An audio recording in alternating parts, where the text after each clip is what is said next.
Good morning everyone, hope you're having a beautiful day and that you're ready for long exposure night photography. We're gonna be doing light trails.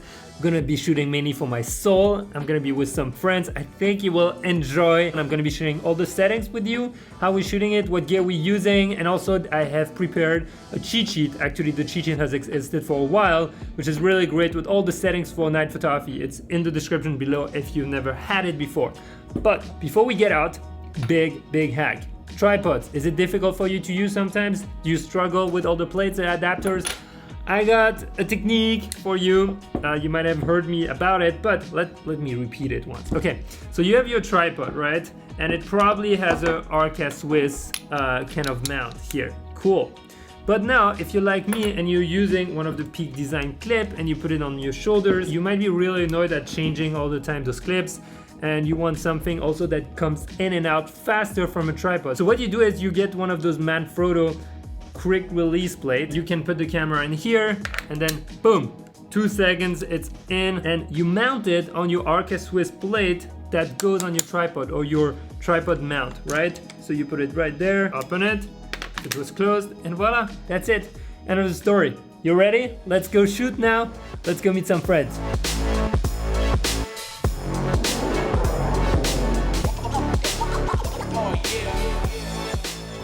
Alright guys, Cole, welcome back. Then we've got Lana that you guys have never seen, but Lana is awesome. And we've got Lost Joey over there. No camera today. We've got the 7200 2.8 here, the V2, and we're gonna go for a few long exposure shots. Cole is gonna tell us a little more in a second, but we'll get some trails. Trails. Are you ready for light trails? Oh yeah. Yeah? Oh, I have a blinking helmet if you need me to pass by somewhere. That's actually a good idea. Yeah, that's a good idea. Let's do that. It's gonna fit? Yeah, we're good. We're good. Plenty of space. Look at that. the button. Boom! Stuck in here. I've had it forever. Please, guys.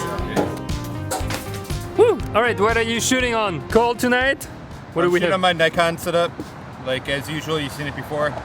I'm shooting with my wide 14 to 26, I believe, and I'm pretty well zoomed in. I'm like at maybe 24 millimeters, trying to keep it pretty tight, going around the bend here. I am shooting ISO 100 f8 and 30 seconds. That's a good starting point for real long trails. Cole might be the only person I know that shoots Nikon, honestly, right now.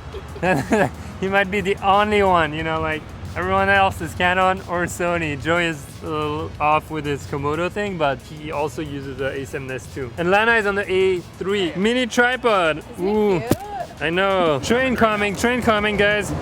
Whoop. This is gonna look good. Yeah. Okay, let's get it.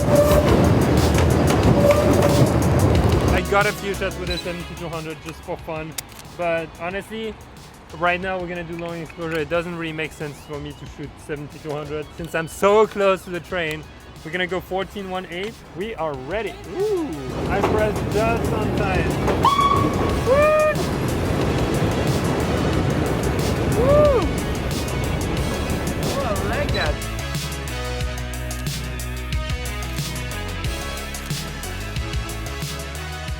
By the way, does anyone know if ISO 50 drops in quality compared to ISO 100? Do you know, Joey? I think it does. It does? Not Joey, sure. let's put Joey in this. I'm not a photography expert anymore. Because I thought the lowest would be better, but I also know it's like kind of a computed mode. It's not like native, whatever they call it. Yeah. So fake ISO exposed. Okay, once we get really cool shots of that, we have an amazing idea that everyone came up with, and it is to become Flash, the guy that goes really fast, and you can see his image like still and the trail behind. We'll explain in a second. I think it's going to be an interesting shot.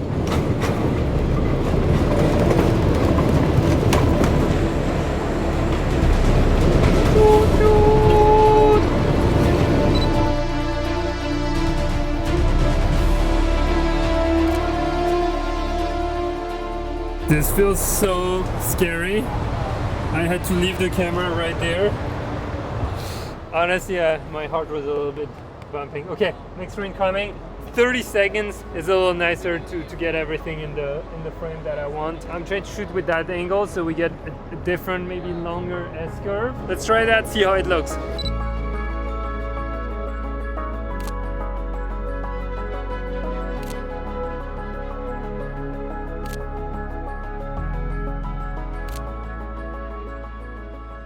Alright, so Joey just gave the idea of doing some panning shots with the people in the train. I think it can be cool. I'm gonna try that, but first I want to shoot like that straight line with the train coming in the distance with the 7200 or coming there, but I'm gonna have to stand up over there. We'll see if it works out.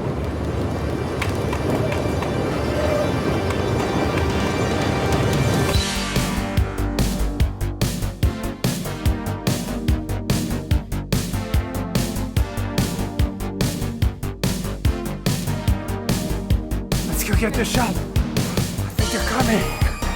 Oh, run, bro! Whew. All right, guys, we are somewhere creepy under the train tracks. It actually looks really cool. Cole has a few photo ideas. We're under the L viaducts. That's what we call the overhead train in Chicago here. It's the L. And we have a really cool symmetrical view going this way, and it's real dark, and we're taking long exposures. We're setting it to like maybe 30 seconds ISO 100, shooting So at f6.3 on here, 30 seconds. And what's the twist? What are you gonna do? So what I'm gonna do is I'm gonna take my phone out, turn on the flashlight, and just weave back and forth. So let's go. Let's run. We're gonna run with the light and see how it looks. All right, here we go. Let's go. We're going.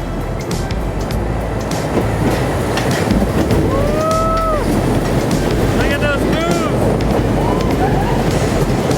And the moment of truth. Oh my god, it's so cool! What? So good. Yes!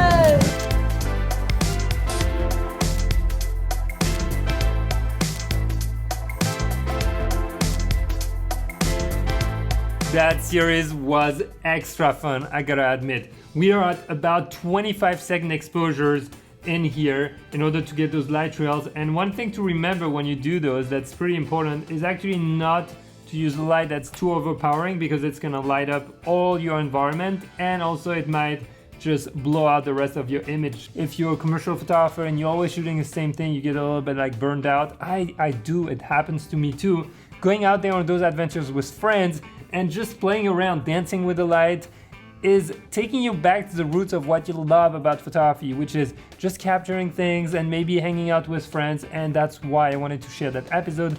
And yeah, really bringing you on that adventure. And just another quick hack on terms of editing, this photo right there is actually blended photos, meaning I took two images of the trains and I merged them together in order to have a little bit more of the light trails, because I couldn't get all of them at once on location. If you're ever confused and you want to go out there and shoot some night street photography or night photography, I have actually a cheat sheet, link in the description below if you haven't grabbed it already, with all the settings, at least as a base to start, so you don't have to think about it. Even if you have a $100 camera, $50 camera, that will work. So remember now, what's the most important? It's gonna be for you to get out there, go shoot, try something different, try something new, grab a few friends or go on your own, put some good music, or listen to my podcast called the Pierre Lambert Show. We've got incredible guests on it and more coming soon. Now I gotta go on my own adventure. I'll see you soon in New York. We've got so much program for over there.